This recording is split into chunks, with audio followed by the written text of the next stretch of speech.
Hi everybody, it's Lisa Jane here, and as you can see I'm sitting in the forest escaping the madness down below and there is a river running next to me, which if I'm quiet for a second you will probably be able to hear it. There's also of course the wind in the leaves and every now and then the call of a goshawk that has been flying around my head for a bit. So there is much going on at the moment, and I entitled this talk Sermon on the Mount, a bit tongue-in-cheek, but not really to offend anybody, please, there is no offense. The mount obviously being Table Mountain in Cape Town, South Africa. And a sermon kind of, I suppose, really just relates to my ramblings and guidance and downloads and insight, whatever you want to call it, that is just coming through thick and fast at the moment. And I have been asked obviously to share more and more content, so I'm trying to do that. So first of all, I must apologize if this video ends up being a little bit longer than I intended, because whilst I had an idea of what it was I was going to speak about, that might have changed from the beginning to the end of the video. But what I really wanted to kind of bring to your attention today, because this is one thing that is going round and round in my head a lot, and you can also use different words to describe it. There are different people, you know, portraying the same message just in their own way, which is a beautiful thing to see. But if anyone has listened to my SoundCloud and now on a podcast, The Turning Point, will know that for a while I have been sensing that the wheel is turning. And when I say wheel, I'm talking about the wheel of life, really. The way human society, culture have been interacting with one another, and all of those more heavier matrices of energy that we've been building our life on. So the focus on external stuff, the focus on greed, corruption, manipulation. And of course for me, the topic that I want to talk about today kind of is around religion, or not really religion as such, because even though I went to a convent school and I had my own beliefs about God and Creator, I always felt that the division of different people into religious groups was what caused actually the most amount of chaos and disconnection. The bird flying behind me. And that actually there was only one God or creator source of energy from which we all originated. I didn't see any distinction. And I also couldn't comprehend the idea of sin, you know, that everyone was guilty, and that we had to redeem ourselves or beg for forgiveness. But ultimately what it was a path of separation, right? We were separated from the concept of God or Creator. We were separated from the concept of love. And religion, in some ways, as much as it's extremely powerful, there are also parts of it that really led humans to become outward focused, outward seeking, and to dismiss the power and potential that each one of us has to work with the energy that we are all so much a part of. So for me as a child, that was my biggest thing I didn't comprehend. My biggest search ever since I was little has always been to know God, what God is. But I certainly didn't believe it was a he or she sitting on a chair up above us. That is for sure.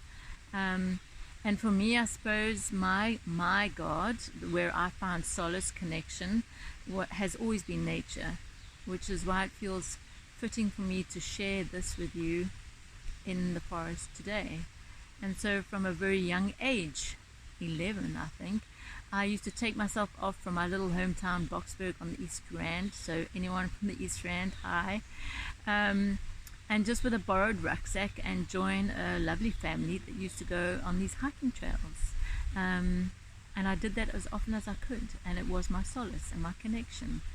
And My belief fundamentally is that nature holds a very important key for us here, in that nature is in a continual cycle of death and rebirth. Nature can regenerate herself, and even though us humans have been abysmal in our behavior in terms of the way we treat our Mother Earth, she is coming back. And part of what is happening at the moment, I feel, is Mother Nature's way of really getting us humans to get a serious wake-up call, not just in terms of ourselves and how we interact, but also what we're doing to the planet. So as much as it is difficult for us, she's getting a breathing space, right? And the reason why I'm sitting on this particular mountain is because I do my work from here, and I've got a frog in my throat, but no, I'm not sick. And my connection with her over the last while has really been about the increase in her nurturing and healing energy that is available to all of us actually at this point in time.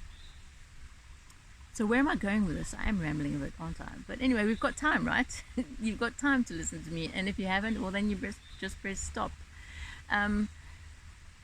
So a lot of this is bringing up also questions for me, and a lot of thoughts and talkings with Spirit about just clarifying my own ideas about things. And of course, one of them I've got tattooed on my wrist, and you won't see it because it's back to front, but it's faith.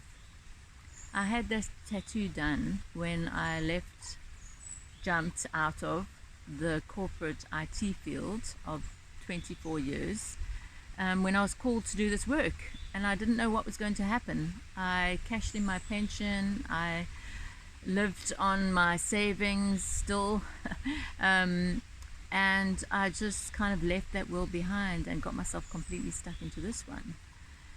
A lot of people challenged me on that. A lot of people didn't understand why I was doing it, and even me, you know, I still am on a path of continuing to deepen my faith about the fact that as humans, our true potential, our true humanity is in realizing that we have an energetic power within us that could be called God, it could be called just light or source, that really is deep within our physical being, surrounds our physical body as our light body, connects us to all other life on the planet and life beyond the planet, and connects us to create a source energy, which is, for me, is just a pulsating of energy that is just creating fields and planets and universes continuously, and that we really are a big part of the miracle of life.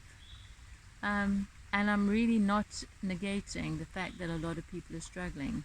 As a human, of course, I'm concerned about my immediate family, my friends, my mother who's quite ill. And we have those to deal with, and we are still in a world where we need to provide, where we live in this material realm. So I'm not saying disconnect yourself from that, but what I am saying is that the two things today, anyway, I'm going to talk about other things later, but today the two energies, and one I have spoken about in the last week that I really want you to contemplate, are belief, one, and faith, because those two energies kind of go hand in hand, and you can't really have one without the other, because in order to have faith you need to believe in something, and if you just believe and don't have faith, well, then you're not going to have the energy necessary to follow through on that belief, are you? So belief is, as just pure vibration, it's a connection to our power source. It's a connection to our life force, what motivates us, what inspires us, what drives us forward. Faith is that very solid energy, like the trunk of a tree, that holds us in alignment to that belief. It is those two things fundamentally that have enabled all of the religions worldwide to have lasted so long, right? For ministers to stand up on the pulpit and preach about a God that very few people had actually come into close contact with, but who believed fundamentally in what was being said, who believed fundamentally what was written down in books, and they had the faith to follow it, sometimes blind faith, and I'm not judging, But it's time. It's time for us to look at those two aspects of our lives. It doesn't matter what you believe in, and I'm not asking you to believe in anything I say. You need to make your own assumptions about things. Like I've said to my children, I can share with you, but it's up to you ultimately to go and walk your path and find what it is that resonates with you.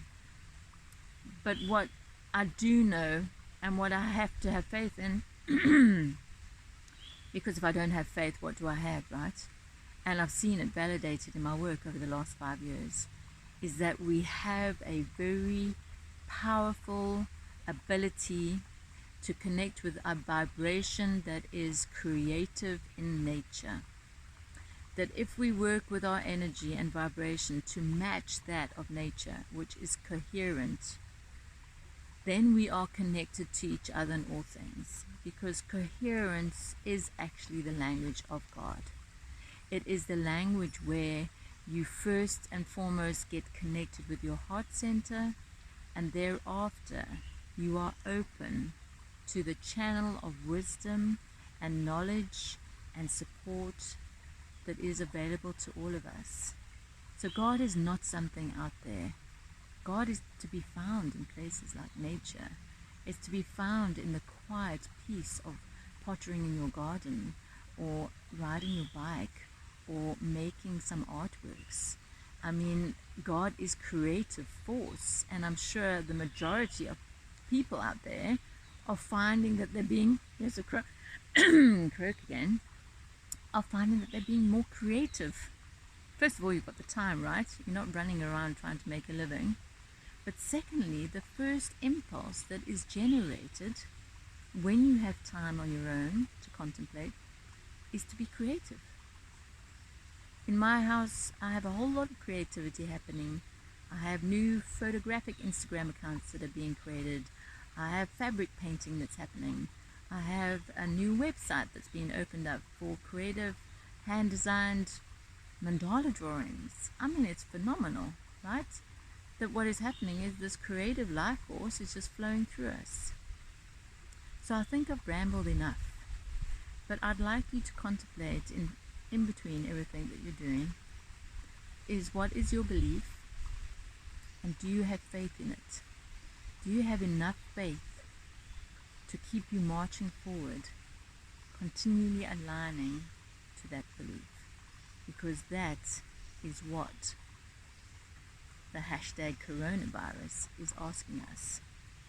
It's offering a distraction and a means to look at those distractions we have, rather than focus on our inner health, on our inner beingness, because that is the only way we're going to change the world, is if each one of us works on that to make the world a better place.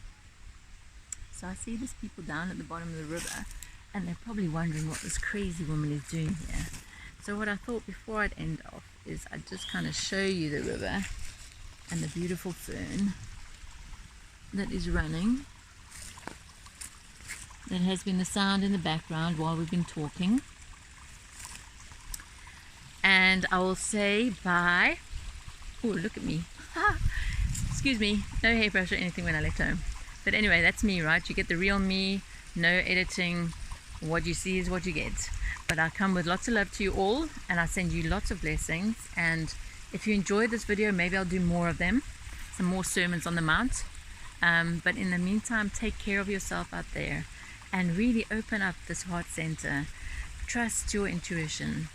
I'm sharing a lot on social media, so Google the multidimensional mother, and if you really feel inclined and you feel this is giving you value, there is a PayPal link on my website to make any small donation, whatever it is. All helps for me to continue with this work. But yes, look at that color in that fern. That's beautiful. So I'm going to say goodbye to all of you, and we will chat again soon. There is no doubt about that. Bye for now. Lots of love. This is Jane.